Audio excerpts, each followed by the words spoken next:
right, welcome to Legacies, everyone. I'm joined this week by Matt Hart, and we'll get into his background and understand why we're doing things a little bit different. But first, Legacies is brought to you by Aveo Vapor Devices, leaders in sustainable vape hardware. Matt, we've been chopping it up outside the pod for a while. How you doing, my friend? I'm good, man. I'm sweaty as hell, to be totally honest. It's uncomfortable here in Toronto, and I don't like it. I'm a ginger. This is poison to me. I'm a ginger. I get I'm a I get ginger. I get a sunburn from like flash photography, so this is the worst kind of hell you could imagine for me. And I kind of belong in wet, mossy caves, my people, and not in the sun.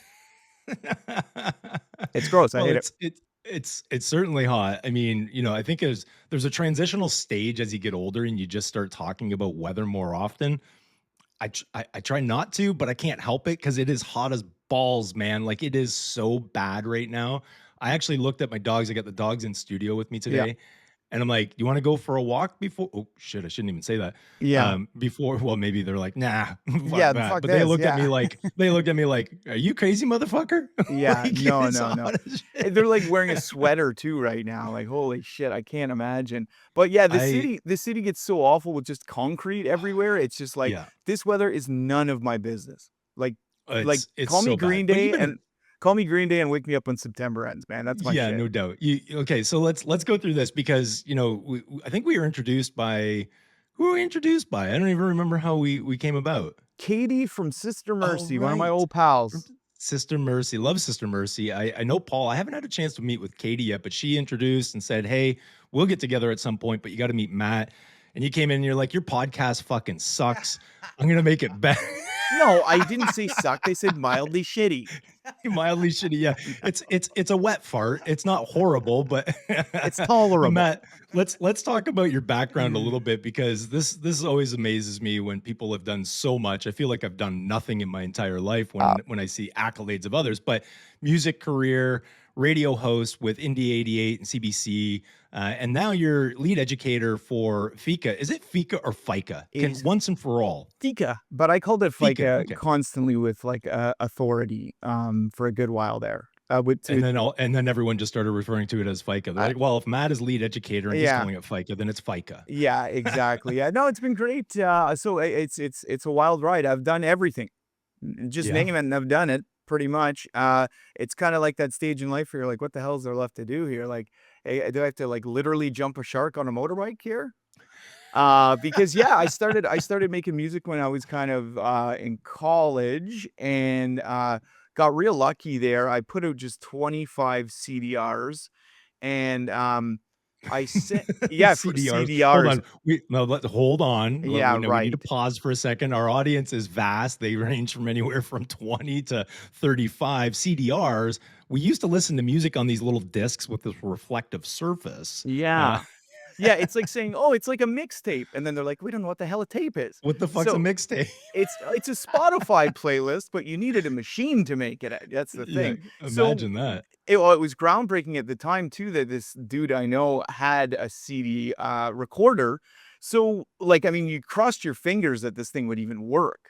And so we got 25 copies off and we sent them to the UK to some big publications and they freaked out. They were super into it and got some big names from like Blur to REM to all these big bands singing the praises. So that took off kind of before we even knew what the hell to do with it. We were Mm, because I just do it all myself, right? I'd sing everything, play everything. yeah. And it was one of those situations where I was looking for shows immediately after because everything was blowing up. And I guess they Hmm. would call it now going viral.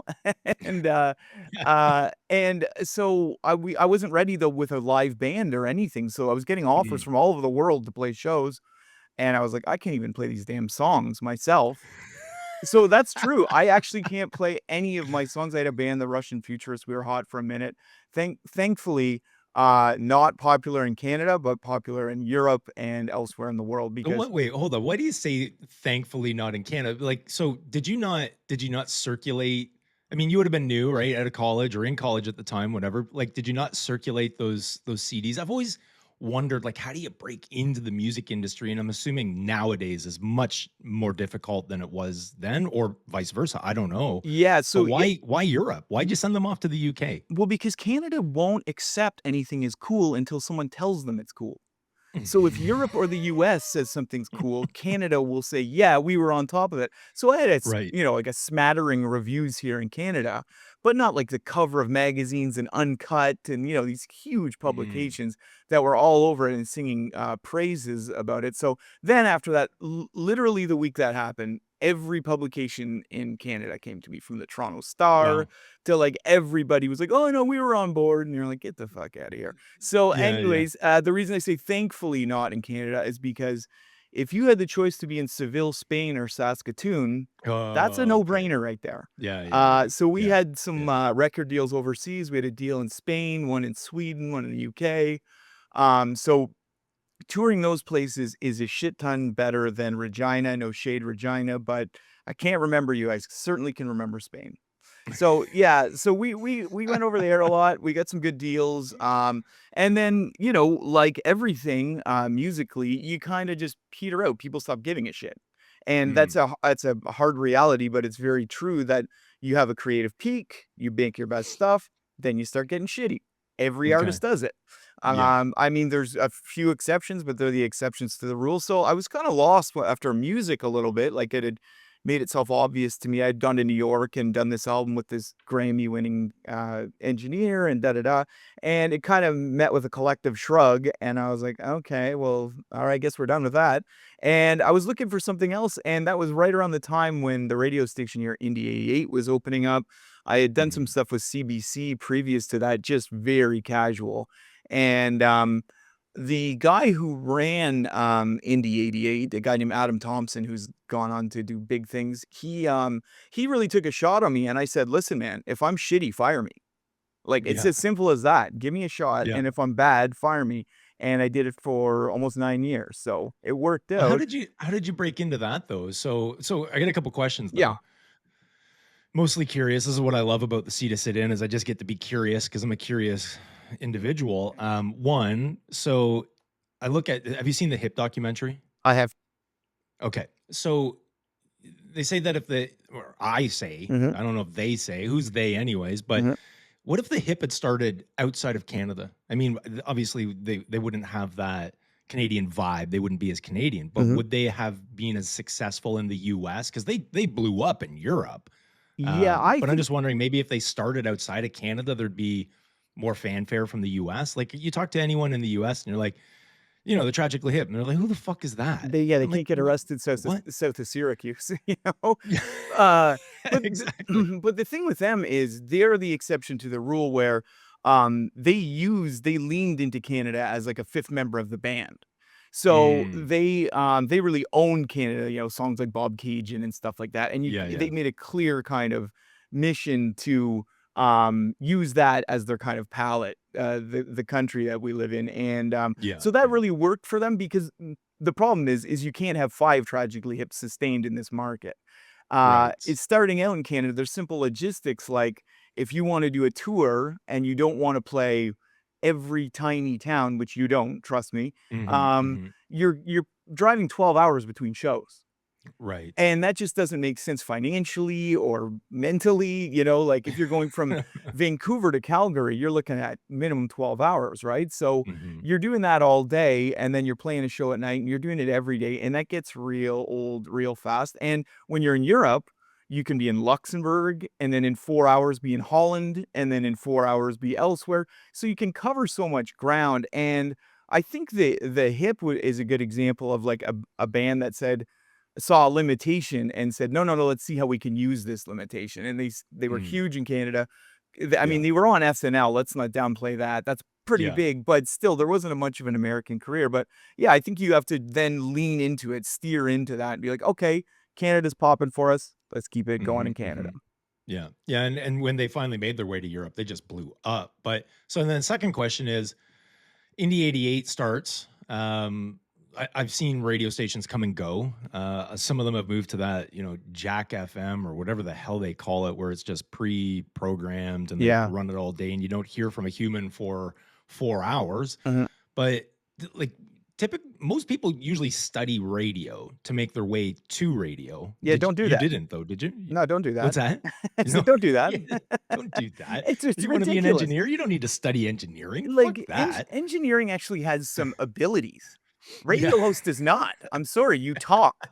That's not like, I mean, Right. you can research, you can be more charismatic, but at the end of the day, you've got it or you don't. Kind of people want to listen to you and find you interesting or they don't. You know what I mean? And that Mhm. gets figured out pretty quick. The tough stuff in radio is when you're working with a team of people and creating a product. It's like it can be a little tricky. There's some headbutting and stuff like that where you end up having to work with shitty people and, stand behind it with a smile on your face. So Yeah. that's not my favorite, but radio is really good, and I just jumped in because, I mean, I'm a talker if you haven't noticed, but I like from being on stage, I was always comfortable speaking, and the funny thing was I was terrified to perform on stage, like, my Mm. actual songs, like, just Yeah. awful stage fright, but, like, the banter, no problem because I would just shit talk. I would go Yeah. on and be like, "Hey, you guys might know this song. It's number 1 in Burkina Faso right now," or, "Hey, have you guys seen the new Ford Focus, ad? The songs from" and I would just make stuff up. And Right. that I had a lot of fun doing because it's a prick move because people wanna trust you, and you gotta take advantage of that and be like, "Alright, let's see if I can fuck with them a little bit." And it's Yeah, all yeah. good-natured, you're not trying to be mean or anything, but I did have one woman come up to me and say, "Oh, I'm from Burkina Faso, that's so great to hear," and I was like, "Do I tell her?" And I was like, "No, I'm getting out of here." I just Yeah, l you've got all these attendees coming to the concert and then leaving with all these facts. At least they think they're facts. And they're like, did you know that E Matt wrote that song while taking a shit in the middle of a Tim Hortons? And Exactly, yeah, exactly. It's like when you hear about I watched that Yacht Rock documentary this year, and they oh, were talking about how Christopher Cross, who you think is kind of like a soft motherfucker, it's like mm, you hear that story about him writing Sailing, and you're like, "Oh, that's such a weak song," and then you're like, "He was on acid doing 110 miles an hour okay, down now the I need highway." so I love yacht rock, believe Oh, it or same not. I here, joke with man. my wife every once in a while. I don't know what's going. Maybe it's I'm just picturing myself being in the Caribbean. I Yep. have no idea. But now I've got to watch that. Oh, it's I didn't so know there was a good. documentary on it. It's so good. It's on Crave and plug to Crave there, but, it's on Crave and, it's all your faves, Michael McDonald, all that stuff. It's very like, I would say, as a yacht rock connoisseur, as someone who doesn't go to yacht rock on Sirius XM, goes to yacht rock deep cuts, uh, Yeah, there you go. they do There you gloss go. over things a little bit. Where's Dave Mason, you know? I could go on, but it's or Loggins and Messina, where the hell are they? Anyways, it's a great doc and, yeah, it's super fun. Put it on your list for sure. Yeah. Where does this impression that yacht rock comes off as this, like, highbrow country club bullshit? Like and that's why I joke with my wife, I'm like, "Yacht rock, baby, you know?" Yeah, well, listen, poor people can do cocaine too. Right. Like Wait, I got it from a friend. Yeah, well, like, you always think of yacht rock as this kind of rich, this nautical vibe or whatever, and people who own boats and stuff, and you're like, "No, they're probably more like Jimmy Buffett parrot head fans," you know what Yeah. I mean? That are, like, Yeah, in yeah. jean shorts and, like, water skiing. But, in their head, they're in Saint Yeah, Tropez or yeah. something like that. Yeah, don't ruin my vision. Exactly. Hey, it's yacht rock if it's floating, I say. So if you're That's in a right. There you go. kayak Yeah. and you gotta Some raff with a case of beer. there you go, that counts. I go in the tub sometimes. What the hell? Why not? Yeah, yeah. So you spent what, 10 years, almost 10 years with Indy? Yeah. Yeah, I was there Wow, for a okay. good and we went through a lot of ownership changes, boss changes, stuff like that, and, by the end, it was kinda one of those conversations, it's just like, "Do you wanna be here? Do I wanna be here?" And it was kind of like thankfully, it ended in a decent way, but it was just I think, jobs evolved, the station evolved, all that stuff, but that's a marathon career in radio now, and radio is well, bye-bye pretty much. So, Mhm. it's now, what you're doing here, pods, because even the idea of like, I think about when I was a kid, waiting for my favorite song, which is probably like Yeah. Break My Stride by Matthew Wilder or something like that. And I would wait and listen and record it off the radio on tape. Like people will never know Right. that struggle for sure. Yeah, And yeah, and yeah, that's yeah. good because you could just put on that song right now and not have to wait till 7 PM Yeah. when your favorite show Isn't that comes on. crazy? Every man, I seldom take the time to reflect, but when things like that, like you just said, recording your favorite song. So I'm turning 50 in September. Mhm. So we're close-ish in age, I Yep. think, right? Half a decade, somewhere in there. I'm Um, 27, but anyways, yep. Yeah, exactly. Yeah. Yeah, radio's aged you, dude. Terribly, terribly. I'm a leather sack. Yeah. But I remember when Energy 108 came out, Mhm. okay? And God, how old was I? Maybe 13, 14, somewhere in there. And they played like, I mean, small town Woodstock, right? We weren't getting a lot of the bangers this way. Right.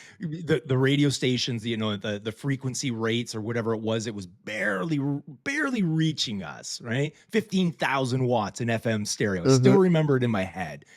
And I'd be like, "Oh, I gotta clear. It's clear right now. Oh, that song's gonna come on. I gotta record it. I gotta record it." And you'd be sitting there for a fucking hour Oh, yeah. waiting to record it, and then you gotta press the record and the play button or Oh, something yeah. at the same time. It's all The on timing struggle. too, You're like, "Is it recording?" and if that motherfucker starts talking during the song, you're like, "What are you Yeah, doing?" It's like, you "Hey, ruined it. it's Yeah, Cheryl's birthday. We got something going." You're like, "No one cares about Cheryl, man. We wanna hear some Culture Club. Let's go." yeah. Let's go. Oh my god, it's Th fun. It's that's a fun really reminiscing, and you think back to this shit. But Oh, man, holy that smokes, I remember even taking it one step further when my cousins had BET, and I grew up being a massive hip hop fan.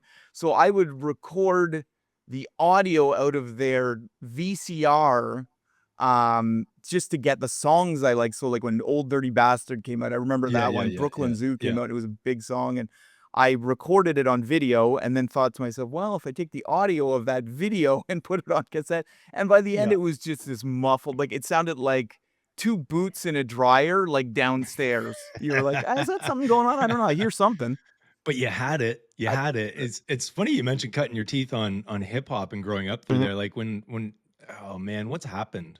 Like my kids, they'll listen to some of this shit and I'm like, mhm. "What? What? This isn't hip hop." Well, But now they're coming back. yes. Like, okay, we can class you're more of a aficionado when it comes to it and understanding. But for me, if I start to hear auto tune, Oh, dude. no. I'm with you All there. the songs start to I mean, like, you already mentioned Old Dirty Bastard. I got a Yeah. Tical hat sitting behind me here. And he's still We were doing supposed it to have too. them on. Yeah, Method Yeah, Man's like still doing it and tearing it up these oh, days. yeah. He's on He's got a fire. he's got a mainstay. He's rocking it in well, Well, hip he's hopping working it in Vegas. Yeah, and he's working with a lot of, like, up and coming, like, really relevant rappers still. Like, he just did a song with a Yeah. guy, Rome Streets, who's really hot in the Oh, underground he's right going now. nowhere, man. Yeah, no. He's relevant, but he's got mainstay. And Like, as it a ain't going anywhere. No, no, and as an aside too, do you know he doesn't even curse in his bars? Like, Really? he doesn't swear. You think of Method Man, and Never I noticed. with Wu-Tang he did, but then after, he made a Oh, right. conscious Okay. decision to, and you'd never notice, it's not missing, so he challenges himself not to curse, which is kind of Hmm. funny for a guy who made a career with, like, gold So now we can put fangs him with Will on. Smith. Exactly. He had gold Yeah. fangs in and stuff. The Is it good thing I'll what say if though Eminem making fun of him? Yeah, yeah. The good thing is though that hip hop is really good. It just takes a little digging now. It's gotten so popular that there's like the auto-tune trap world, and then there's the, Mm. 90s boom bap stuff that likely, we kind of grew up with Yeah, Wu-Tang yeah, sounding yeah. stuff. But there's something for everyone now, which is good. It's just that we have the misfortune of being constantly inundated with fucking Drake and Kendrick Lamar like they're Oh, the yeah. best things to hit the Yeah. planet, and Well, and I they're think not. I'll stumble across like, I've been using that DJ feature on Yeah. Yeah. Spotify. The thing, it just so it starts to know you, right? This shit is scary nowadays. Mhm. But there'll be something that'll come on. It's a hit that you haven't heard of. I'm like, okay. I'm like, well, that's not bad. And then I'll play it for the kids. And my kids are older, right? So, Mhm. turning 17 through 22. And I'm like, listen to this. And they're like, Dad, that's old. And I'm like, what? Old? And then I'll pull it up and it's like 2013. I'm like, fuck. I Oh, thought I had yeah. a new one for you. And then you're like, "What are you talking about? This is a classic." And they're like, "Yeah, that just means, like, vintage to us when you say Yeah. classic." Yeah. But you know what's Yeah. funny is you see some kids now because this stuff, what's old is new again. You see, like, I've got a 13-year-old, and him and his boys are getting into MF Doom, who's, a legendary underground guy who Wow. really an oddball too, like, not a guy you would see ever having kind of any success. I mean, he low key did, but then, Hmm. you see Hmm. these, like, teenagers all really into him. My little guy's into Alchemist too, who, like, he worked with Bob Wow. Deep back then. So Yeah. they are kind of, I'm sure I have something to do with that too. I fuel that fire for sure because 'cause I'm a big fan, but, yeah, no, it's cool to see, and like I said, a lot of his friends would be listening to Playboy Cardi or NBA YoungBoy or Lil Mm. Sax or whoever the fuck it is these days. Um, but there's still lots of good stuff, and they're going back and rediscovering stuff. So I've got Well, hope I for love the when young you guys. see the you know the I would call them secondary school, I guess, and they're wearing older, I remember I thought it was cool when I was listening to, and you start off going, "Oh, I'm gonna be cool," Mhm, right? So grade 8, grade 9, and I started listening to old Rolling Stones and then the mhm. Beatles and stuff, right? And now they're going back and Nirvana and Misfits and AFI and stuff like that. And I'm like, you guys just don't even know. So now I'm imagining my parents and other generations going, kid, you have no idea. You have no idea what it was like. Yeah, well, it's funny too because you see this instant nostalgia with kids now. So like, we would or I would go back and listen to stuff that my dad had, that was probably way older. But now you see that them being like, "Oh, this is such a throwback from a song 4 years ago." And you're like, "What the fuck are you talking about throwback?" You're like, "That's a quarter of your life, man. Like, what are you talking about?" Yeah. So, My my classic line is, "Let's see how relevant they are in 2 years when a new yeah. breakout artist comes out." Like, And there's no staying power anymore, come on. yeah, no, I mean, you really I think it's better to do the slow and steady wins the race than the super viral thing, because if you do that, save your money, and I don't think a lot of people do. Yeah, so what's going on though lately? Like, I don't doom scroll if I don't even like that term, Mhm. but obviously the algorithms start to know you. So I see a ton of like jujitsu stuff and hip hop Yeah. stuff and whatnot. But there's so much about other artists these days talking about Eminem. Yes. Like so much. Like, is there some resurgence coming? Is it just he was that good? Is it do you have any insight to that? Like, why am I seeing so much about Eminem these days? I think it's again, like, kind of instant nostalgia, like, they're looking at him like we would look at, like, Grandmaster Flash or something like that, like some, like, it's funny, they call it old head stuff, or, that's Right. that's when, the young kids call you "unk," and that's a real, Yeah, pejorative okay. term that you're an old head. But I think people are discovering, or the kids are rediscovering Eminem, and, he's amazing, he's corny as hell, but he's undeniably talented and one of the greatest rappers we'll ever know. There's been a lot, like, I mean, you don't even have to go Dre, you could go whoever you want, Mhm, right? That was in his circle or in that or relevant at that time, and mhm. they all say, bar none, he was the best. Yeah, 50 Cent, everybody, yeah, like, I mean, Yeah. the only people that don't like Eminem, and I'm with them in this camp Losers. sometimes, yeah, are like, or stuff that like like, I've always had an issue with his beat selection, like, I Yeah. don't love his production, I'd love to see him do a tape with someone kind of a little more gritty, like his early stuff, and I also was a fan of his rival for a lot of years, which is another guy, Cage, who, in the early days was like, he had the crazy white boy shtick first, and Okay, then okay. Eminem kinda took it, so Yeah. it's a lot, but Eminem's got a huge catalog, and I mean, like, the thing is, Massive, we yeah. look at him as like, "Oh, he's kind of an underground thing." You're like, "No, he's not, he's, like, enormous." You know what I He's mean? He's huge, yeah, one of the and I'll biggest be artists. honest, I mean, I think I probably out of and you're right, huge music catalog. There's probably only about 4 or 5 songs I would ever actually play, Same. and not typically, like, because they were popular. You start to hear that, right? Yeah. Matt, you single-handedly ruined music because of radio. No. I did. But you would hear all the same it's the same stuff, the Yeah. same stuff, the same stuff, and I do that. My wife is way worse than I am. Mhm. She will not let a song play where I'm just lazy. I'm like, fuck it. If it's on Yeah, yeah. Siri, if it's on Spotify, I'm not taking all that extra effort to push the button on my steering You wheel gotta to skip find it. it. It's too much Yeah, work, yeah, no, right? that's yeah. But Would we lose yeah, a I always war or like going something? to that B-side. B-side was the Oh, best yeah, the all the deep time. cuts. The deep cuts. Yeah, You exactly, get your, exactly. So Extendamix, your cassette single, and flip her over. there you go. There you go. And now vinyl's made this huge resurgence, which is, I mean, it's not now. It's been going on for what, at least 5 years. Yeah. And all these poor fuckers that had to go out and repurchase their vinyl collection. Well, I'm going in the opposite direction because I still do a lot of production for, a bunch of rappers in the US, and, so I'm constantly sampling, and I'm always looking for samples, and I used to do that off old vinyl, and I wouldn't, Mm, I would just take, garbage bargain basement, the crappier and more obscure, the better, and then I had to move, and mm. I started moving crates of records, and I They're was like, heavy. "Nope, no more." So now I do all my crate digging online in different sources, and I just said bye to the vinyl. I don't Wow. care that much. I like turntable just collects dust. Like, I I Yeah, I I get think a it, lot and of I think a lot of it is this bullshit, like, "Oh, it sounds so warm and rich," and, no, it other sounds staticky and skippy, yeah. and, no, don't get me wrong, like, I went through this phase myself where, because I had a big vinyl collection, Uh-huh, and like that, I'm like, "I ain't fucking moving these anymore," uh-huh. got rid of them, and then, got hooked on that vintage nostalgia, ended up with a Marantz amp and tuner and Damn, yeah. turntable, and then I start recollecting, and I'm like, I'm gonna go fucking broke. Yeah. Like, I just can't.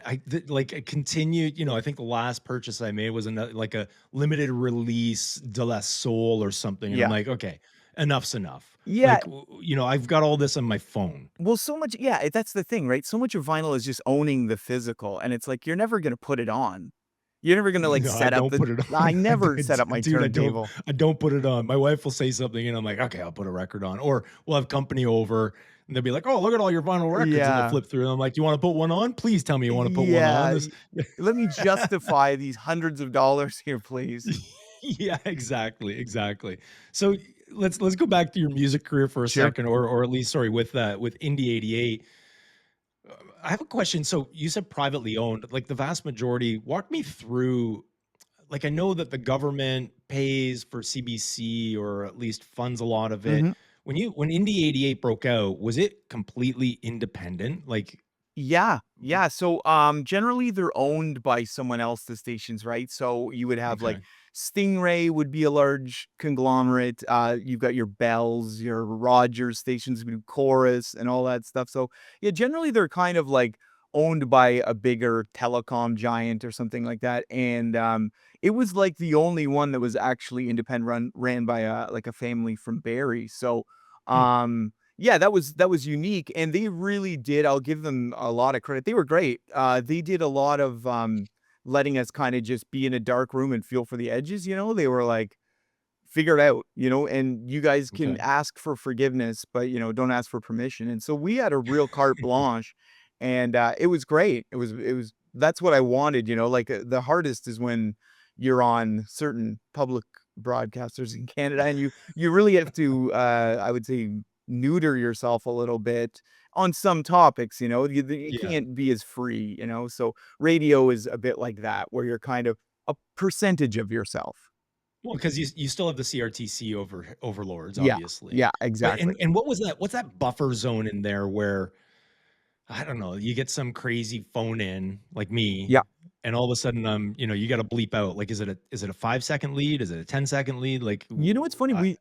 There is a delay on some stations, but, it's more a lot of people think, like, if you drop an F-bomb, some huge alarm goes off and the CRTC comes down in a helicopter and washes your mouth out with soap or something like that, but, not the case. It's hmm, more if someone complains.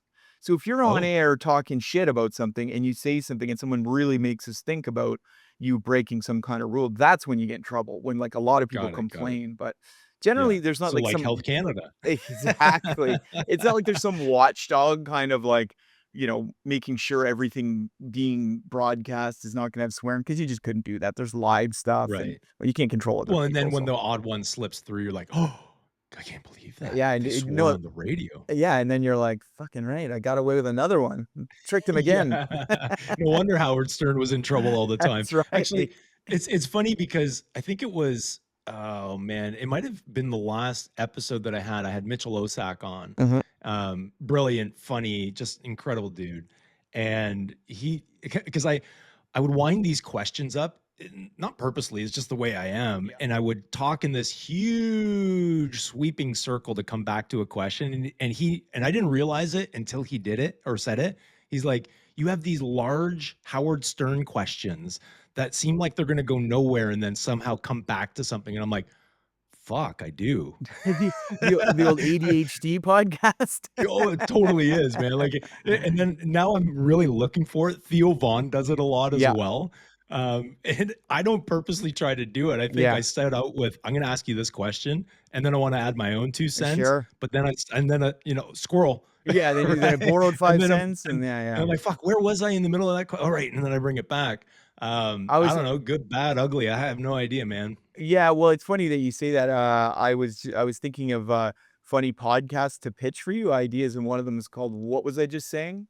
And it's literally, every time that happens, you have to quiz the person and see if they can figure out what the fuck they were just talking about. Because 'Cause I'll tell you right now, I'd go 0 for 10, I think. Uh, my other one I wanted to pitch and here's the annoying thing, I did graphics for all these too, but Right. graphic, design, not my, forte apparently. Uh, the other one is called, "You're Gonna Be High Forever," and that's for people having a bad trip. So if you're greening out or something like that, Oh my god. it's just like a really, irritating voice, grating voice Do you yelling get at that you that you're anymore though? what's that? Do you have you greened out lately? Like there's been some accidents I've had. Why do we always go to, at least me, and when I ask or quiz friends about it, I'm like, okay, I go to this point where I'm like, I have to reassure myself, no one's ever died. Mhm. You're gonna come down from Yep. this. Don't focus or fixate on, a hair on your hand. Pay attention to something else. Like it's some scary shit sometimes, man. Yeah, so I actually just had this happen to me. Like, we're talking Oh, as a oh yeah, you're grown ass 27. I man. forgot. Yeah. Yeah, yeah, well, it's, I'm getting there. But yeah, no, this happened, so I a lot of times I do, my tolerance was pretty up, and so I started feeling like I was like, "You know what? No matter what I take, it's not really slapping me that much." And I always find that if I cook my own cannabis, like if I make like a firecracker, a little edible or something like that, it's Yeah, way yeah. stronger than anything I ever buy. No matter how much I Mhm. use, so I used like a gram of kind of I keep, like, specific weed to cook with, like shitty backyard boogie, my Reggie Yeah. stash, and I had that stuff toasting, but I think it was so fine that it was like keef, and I didn't Oh. account for, like, the air pockets you get in ground up weed, so it was this dense little, like, coin of keef that I ate, and I was laying on the couch, and I instantly fell asleep, which I always do in edibles, and then I wake up an hour later and I'm like, "Oh, I don't feel normal." And I was like, "Jesus Christ," like, out of my head, like, we're talking mushrooms on Mars high, like, where you're just stressed and it's just like, "Holy shit," like, you're thinking about your report card in grade 8 and, are your parents outside? Like, full on. They Uh were right. I'd amount to nothing. Oh, yeah, it was brutal, so I fell asleep and, got up and felt like shit and fell asleep and kept falling asleep for, like, 4 hours at a time, and I was like, "I have to Oh my work at god. some point." I had a busy day, so I, was like, "Well, I guess I'm just gonna be high as shit all day," and thankfully, it kind of petered out, but I was like, "You've gotta respect that shit." People forget that. Oh, yeah. Like, Yeah. a lot of us Where are I like usually find it, I typically find on my end is when I get sent a lot of different product to Mhm. sample and try. Visit a facility, you leave with, pockets full, all legal, totally What a legal. nightmare setup. Um, A nightmare but scenario. it's like, you it's the vapes that get me, Mm, right? Because I've never really gotten to the point where I can discern the difference and the effect, I should say, between a live rosin, a live resin, mhm. and the disties. The disties, I mean, it's typically, it's gone in no Yeah. time. But, the percentage versus how many terps are in it, and that will really mess me up. But funny story, I greened out my wife by accident one Oh. night. And so, she takes it for cannabis for before bed. Mhm. So it was capsules, gel caps of some sort, I don't know. Pretty sure they were 10 to 10, nice balance. And I'd switched. I had to get her a new product because this one wasn't available. And like I normally do, I gave her two rather than one, or sorry, I gave her two because I was giving her two of the other one. The other ones were 5 to 5. Yep. And she's on the couch, it's right before bed, and she's like, "Oh, I'm really, really high." And I'm like, "Really? Hmm. And did you eat something? No? Oh, okay." And then it fucking dawned on me. I'm like, I better not say anything to her right now. I Oh, double yeah. dosed her I double dosed her by accident. So I waited till the morning and she's like, "Man, I'm groggy." I'm like, "Yeah, I kind of made a mistake last night. Now that you mention it, I double dosed you. So you actually had 20 milligrams." And she's like, "What?" And she was like, I'm like every once in a while checking in. I'm like, "You all right? Like everything okay?" She's just Oh my god, yeah, yeah. that could go into my, the podcast, Harsh Tokes, right? The one that's There all you about, go, harsh tokes, greening harsh out. tokes. There you go. So tell me a little bit about FIKA, not FICA. We've both learned now. Yeah. Um, I don't we won't go, it's not an episode about FIKA, but they've been making some moves, man. Like how did you end up going, yeah, okay, radio career, you're like, I'm gonna wind that down, exit. Mhm. What drew you to cannabis first of all? And then let's understand FIKA a little bit. Well, I've got a long history with weed actually, before, it was legal. I was consulting the head shop in my store because they moved in. There was like this is in Peterborough, Ontario, and I would have been about 17. And we got our first head shop where they were just selling bongs and stuff. It wasn't a dispensary or anything. Yeah. But all the locals were like, Peterborough's a great town, but very sleepy, kind of, slow to change, and would have thought, that was like junkie central. And so they closed it down, and I was pissed about it. I wrote a letter to the paper like a 17-year-old would do, and they reached out to me. This gentleman, I won't say his name, but reached out to me, the owner of the store, and was like, "Hey, can you do some press for us?" I was 17, so we had like Mark Emery and all these kind of like weed guys Yeah. coming into Yeah. town, and the worst was, so they got everything figured out. They got some kind of legality behind it, but this guy wanted to be buddies kind of still after. And I kind of went into this thinking he was some kind of like freedom crusader for cannabis or whatever. No, he was just like a skid. And he just like smoking weed. So I went to his house one time, big mistake, and it was this shitty place where he had this snake that took up like half the room. Like, and we're talking like anaconda-sized snake.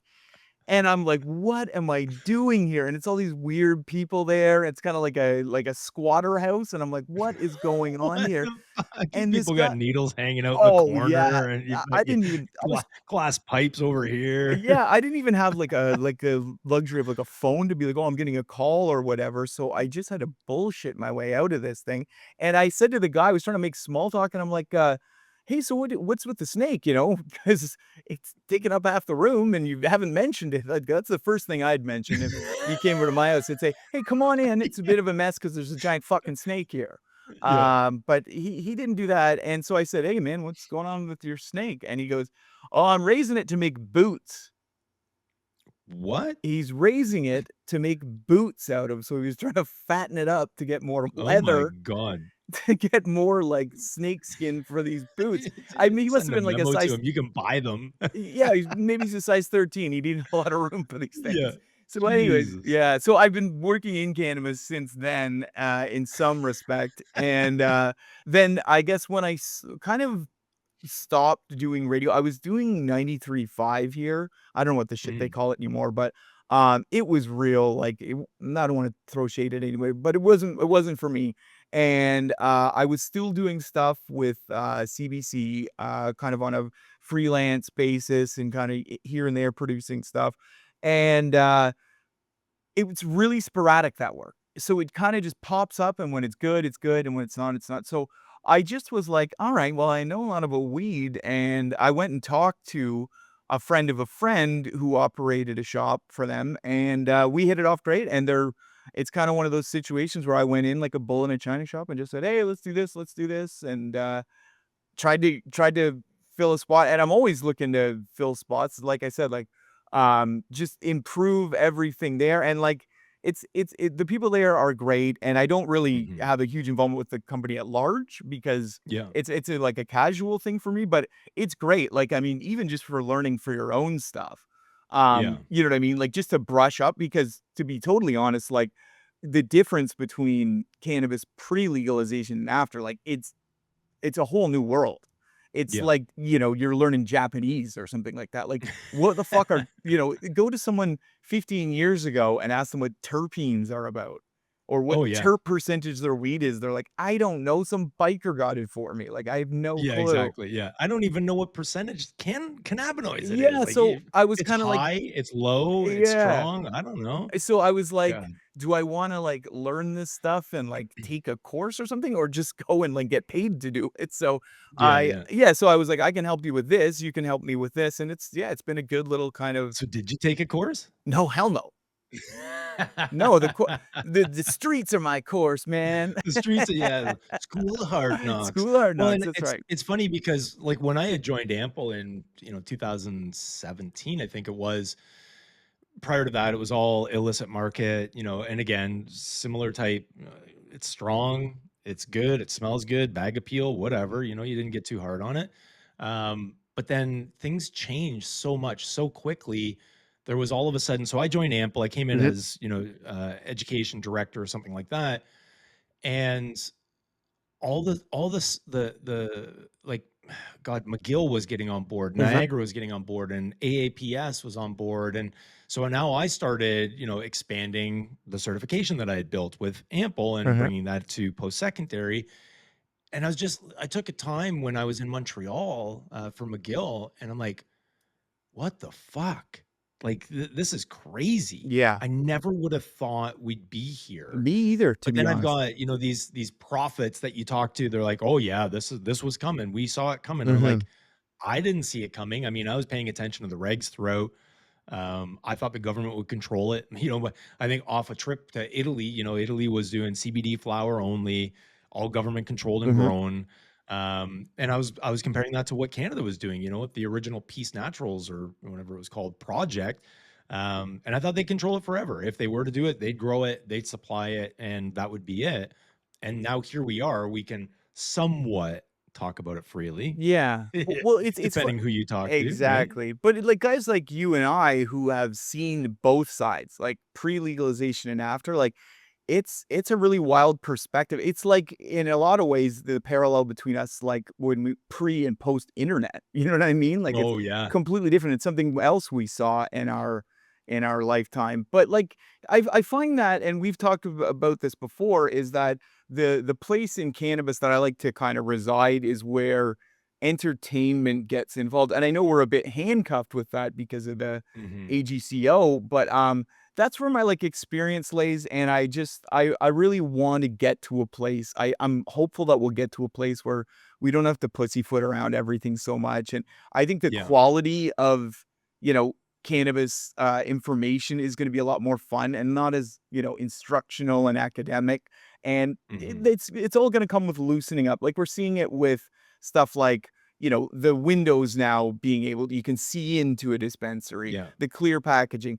It's all just baby steps. They're so scared that something's gonna happen, so Oh, yeah. that I think they're handcuffed by it, and then we're handcuffed by it if we wanna do anything entertainment Oh, related. oh, yeah, totally. Like, I envision a future, first of all, when you're talking about that, where I see it, so I see, at least from my perspective, there'll be a somewhat return to medical. I think that you'll see more companies start to at least bolster their offerings on the medical channels, and I think it's much needed, right? We did not complete the work on the medical side, but then as you're talking recreational or at least open public speaking about it, Mhm. sports is becoming, Jason over at Sports Cannabis is doing an incredible job. He works with athletes, many accolades. They could be gold medalists, whoever it might be, that are now speaking about their cannabis consumption. I hate Ross use. I Rebliati. hate seeing. Yeah, there you go. Well, and I mean, and Ross has been around forever. He Yeah. was number 3 guest on my show, right? Yeah. And I mean, his journey, his story, but there's something that's weird that it's attached to Ross still, where people outside in the public view, and it could be because of the timing of it, Mhm. they still look at that as, he just did Canada wrong with that Oh, cannabis yeah, use. And I'm totally. like, shut the fuck up. Yeah, no, Right? he Like, was the canary in the coal mine to see how everyone oh, was gonna totally. react to actual cannabis consumption, but you're right with sports because the US is now talking about partnerships, right, Mhm. with some of the teams, and I just think it's such a funny thing, like, to have, like, an NHL player be, like, a pro cannabis spokesperson, like, a total burnout off ice, Yeah, yeah. you know, Yeah. "What gets me through the Sitting 3rd around period? playing video games. What gets me through the 3rd period? Bottle tokes," like Yeah. the gravity bonds, just on the bench Yeah. chopping away. Or Yeah. like basketball, I can't really see how that would be a performance enhancing drug too. Anything with a lot of cardio or thinking or Yeah, not no doubt. No. eating. No beer league hockey. I don't know the It would be the equivalent, I but I think I the think the only one that would be a performance enhancing drug is like Joey Chestnut, like the hot dog eating contest and shit. Like that is your ace in that's your ace in the whole superhuman eating powers. You're like, "I'll do but this I do shit for see free." yeah. Yeah. I see it coming around a little bit more mainstream though, and I Mhm. think that, individuals I it's funny because I had Mike Downey on the pod and we were talking about the documentary and when I had reached out to him, so first I had reached out to Jake, and Jake's like, basically, "Who the fuck are you?" Yeah. And then I'm like, "Okay, I'm just gonna hit Mike up direct." And I said, "Mike, I've got a podcast. It's gaining a little bit of momentum. I'd love to have you on. A huge fan of the hip, huge fan of the documentary, and we just chop it up." And he goes, "Yeah, but I don't really have much to say about cannabis." And I'm like, "Totally fair." Yep. But at the same time, my intent with Legacies originally was to be able to, yeah, share the stories, scratch my own itch of Mhm. curiosity, but hopefully draw in those fringe consumers or curious individuals. I hate kind of curious as a word, Mhm. but those individuals that are like, I don't feel comfortable talking about it, but maybe let's see what's going on in the industry because if you're outside of it, we take this for granted. If you're outside of the industry and Mhm. you're just a casual consumer, not user, Mhm. it's not heroin, Mhm. but if you're a casual consumer, you have no fucking idea the lengths that these companies, these people, these individuals have to go through to get that product to the shelves. Like It's it's nuts. nuts. Yeah. Yeah, like, I've got, Yeah. my brother works in, pharmaceuticals, and not to draw the parallel, but a lot of people, one of his big gripes is they're always like, "Man, they're so eager to throw this medicine down your throat." It's like, "Yeah, that costs billions of dollars to make that medicine, and they're trying to make it back." You know what I mean? Like, there's a Yeah. lot of steps in, but it's not just, like, haphazardly happening, you know what I mean? So, I Exactly. completely get that. Exactly. I completely get that. Yeah. Do you see a future like right now? I think alcohol dominates the entertainment scene, Mhm. right? Is there a future? I mean, you've had a music Mhm. career, radio. Is there a future where cannabis starts to eat some of that share? I mean, it always comes down to dollars, and obviously regulations would need to change. But is there a Chronos stage in the future instead of, maybe they wouldn't go Chronos, maybe they'd go, I don't know, if I can, whatever, Lord Jones Yeah. stage or something like that. But is there a future, barring regulation change, that we see that I in your mean, mind? why not? We've hit the Budweiser stage in Toronto, like, it makes total sense. There's a Budweiser stage and stadium fucking Yeah, everywhere. exactly, right? Like, Every what's city. what's the difference there? I think, though, we're gonna see it loosen up with stuff like outdoor festivals. There's gonna be places to buy there, like food trucks Mhm. you would have. I think you're Yeah, gonna see yeah. LPs doing a lot of that stuff. They already are. You're gonna see that a lot, and I think that the real, thing that's in the way of cannabis is that, for me personally, my opinion is that it's not as much as a party drug as booze will ever be. Booze is Mhm. like you go out and, like, I don't drink anymore, but I used to, and if someone said to me, "Hey, do you wanna go to a concert with just weed?" I'd be like, "No." Like, unless it's something really mellow or something, like, you wanna The get most amped. chill, yeah, we're going to see, John Mayer or J something like James that. Taylor. Yeah, no doubt. Put some, like, leather Well, I patches hear on my Bob jacket. Dylan's touring again. Let's Exactly, yeah, something go see something really You're right. calm, but, like, if you wanna get Different amped vibe, up, man. yeah, you're not gonna see at a Creed show, you're not gonna Yeah. see, like, just weed. What you're gonna see is booze and weed, I think. Right, Yeah, I don't think which it's is a gonna be one or the other. fucking dangerous mix. If Mhm. anyone has ever mixed the 2, I mean, you go straight to green out puking, like, The spins. do that. Yeah, the Yeah, spins. Oh god. Like, that's the one thing I about don't miss those. quitting drinking. I don't really remember the spins or what hangovers feel like, and I'm at that place where I'm like, "I don't that shit is none of my business." I'm so glad I don't remember getting the spins. Oh, until I Yeah. green out, by making a homemade edible like I Yeah, did yeah, 2 making weeks your ago. own. Yeah, exactly. Well, and I do think that when you have more it's unfortunate we live in this world still where, celebrity brings weight with it, Mhm, but you have more that are coming out speaking about it. I love that Joe Rogan was, and I don't even people think because I refer to Joe Rogan, I've got these red velvet curtains. mhm, I'm not trying to be Joe Rogan. I like his podcast. I uh-huh, like, I don't watch them or listen to all of uh-huh. them, but smoking a joint with Elon Musk, I mean, that helps destigmatize a little bit. It's Um, interesting no matter how you slice it. You know what I mean? I yeah. I think, well, people's right now are so at their heels so dug in that if you even, mention certain names, you're completely written off. So it's like I Mhm. get that people are pretty quick to judge right now. But like I take it at face value and be like, hey, this guy is obviously very good at what he does because he's very successful at it. And Mhm. occasionally he's out to lunch, but so am I. You know what I mean? That's Yeah. endearing. I feel Who isn't? yeah, I feel like that's endearing. Like, do you want to watch someone that's just infallible all the time? Like, no. Like, Yeah. keep in Who's mind it's your entertainment. favorite celebrity, regardless, could be actor, musician, doesn't matter, that's come out or at least speaks it, and you can't go to, like, y I don't know, like the Stones or anyone like Mhm. that, Keith Richards, but that's been open about cannabis consumption or an advocate in some way who, like, Woody Harrelson or someone, I don't know. James Taylor. Oh, I always go back to Yeah. James Taylor. Yeah, he has that song, "Just Me and My Gravity Bong," I remember. Yeah, that was a good one. "Scrapin' Resin" was one of his big hits. Yeah. No, Wow. it's funny that, like, you do see a lot of artists that are, like, into cannabis, that haven't partnered yet, but we're gonna see that. Like, in the US, Snoop's got his own weed and shit like that. Like, Oh, I don't yeah. think we're gonna see, like, Connor McDavid weed or something like that, which would be hilarious. But, I do think we're gonna see, like, shows, like you said, tours sponsored by I mean, at Mhm. the end of the day, we're all talking about this like, "Oh, it's some great health concern." It's like, no, at the end of the day, people wanna make fucking money, and there's a lot of money Yep. to be made, and everyone's chomping at the bit to get at it. So, as soon as it becomes Yeah. available, it's gonna be saturated, I think. Yeah, I agree with that. I think some of the funniest takes that I see when when you get into any of those reels are where, and I see this for cannabis, it'll open up more and more, but it's the funny takes where Theo Vaughn is talking about cocaine use, Mhm. and who the fuck did I see the other day? He was talking to Tucker Carlson.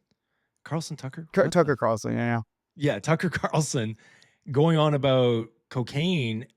And I'm watching Tucker Carlson, who is completely different now. He's very farm stay. Yeah. He's got his cardigan on. The old bow Seems like tie's he should gone, be though. The bow yeah, tie's gone. my favorite uncle, right? Yeah. And he's talking about, his favorite drug of choice in the day, and it was like cocaine, and I'm like, wow, he's talking openly about this. This is fucked, Yeah, you would think it would be crazy, career suicide. Like, it's funny because even when I guest on anything or am on air, I'm very cautious to say, what I've indulged in, what I haven't, because God knows now. You think about if this pod dropped tomorrow and then we wanted to cross the border. Quick right? Google search.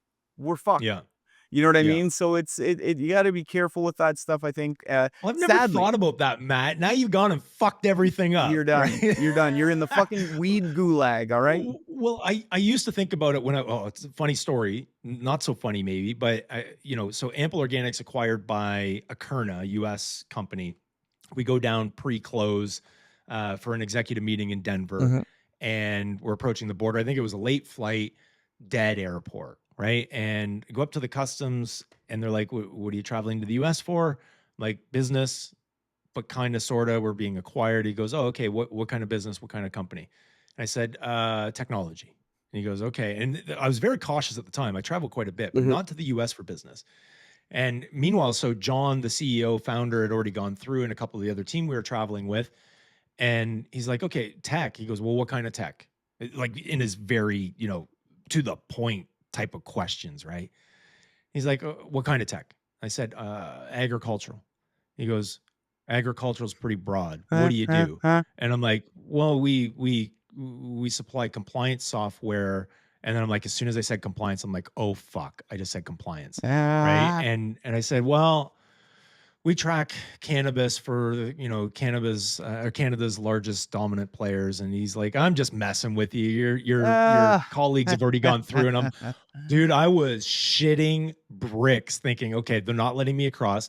But that kinda left me for the longest time not thinking about what I'm currently doing and my Mhm. ability to travel to the US. Yeah, it really depends on what state you're entering. Like, as someone who's been banned from the US for 5 years, What? and not for what you would think of, like, I wanna say it's some real badass story, like, this customs guy, he was getting all up in my face, so I shoved him down and said, "Hey, man, in Canada, we don't play like that." No, I actually I actually didn't have the proper work visas when I was on tour. A fun fact about the relationship between our countries, to legally play concerts in the US, you've gotta have a visa because they look at it like you're taking a concert from an American band.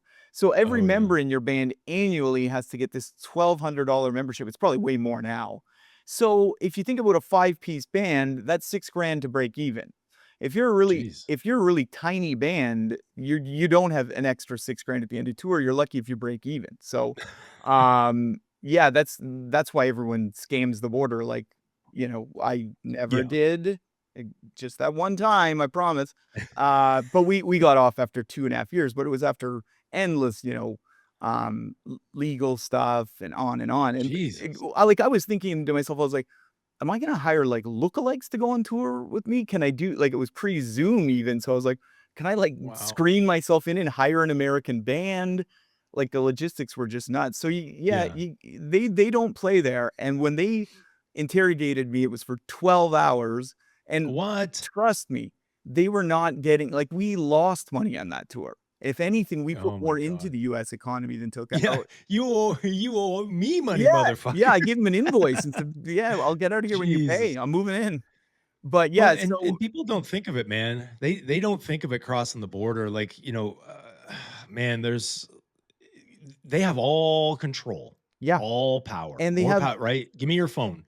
yeah, "Oh, no, I'm taking your phone, and you need to unlock it, otherwise we're gonna call someone in to unlock it. You're gonna be here even longer, and when we find incriminating evidence, you're in even more trouble," right? And I think of my phone with all the photos, like, of all the facilities, the plants, the my products, like, all of that. OnlyFans account that I've got, Yeah, yeah, if you only feet Yeah, account, yeah. my OnlyFans, it's, the Cinnamon Gorilla, it's called, and it's just me topless.